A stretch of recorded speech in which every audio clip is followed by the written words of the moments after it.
O juiz, ele fica isento, ele fica neutro. Esse inquérito que foi designado, criado pelo Dias Toffoli e com indicação para a condução do Alexandre de Moraes, ele burla esse princípio. O Alexandre acumula a função de investigador, acusador e julgador. Esse é o problema. Com relação aos fatos, eu concordo plenamente, eles precisam ser investigados, eles são gravíssimos, eles prejudicam saúde pública, democracia, a honra das pessoas, e a gente tem uma luta muito grande, muito clara de combate às fake news. Mas eu não posso querer criar e aceitar mecanismos de exceção quando me agradam e combater quando eles são contra a minha vontade. A gente tem que ter coerência. Essa é a minha posição com relação a isso. E é uma posição que lá do ano passado, não é nova, nem é com base em fatos recentes. Eu apresentei requerimentos com relação a isso, se eu não estiver enganado, ainda no primeiro semestre de 2019. E continuamos com a mesma opinião até agora.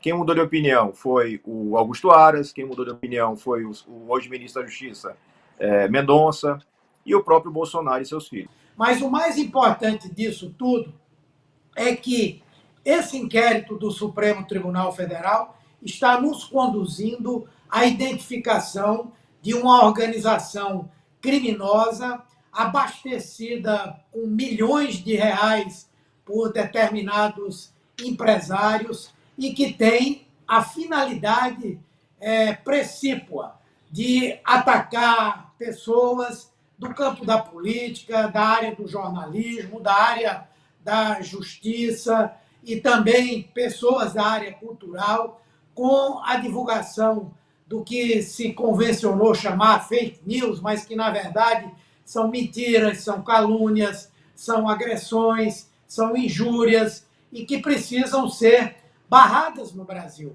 porque, na verdade, elas já exercem um efeito profundamente danoso no país. Elas foram importantes na eleição de 2018, elas determinaram o resultado da eleição, e eu não estou falando só do segundo turno, não. Eu estou falando do primeiro turno. Todos os candidatos que se opunham ao candidato Jair Bolsonaro foram vítimas dessas fake news, e depois o presidente da República resolveu governar utilizando o mesmo esquema. E, para isso, lança a mão de uma rede criminosa que define adversários, que define temas e que passa a atacar pessoas, instituições, comprometendo, inclusive, o Estado democrático de direito no Brasil. Então, eu considero e reputo que esse inquérito ele é talvez a maior contribuição que pode ser dada nesse momento à preservação da democracia no Brasil.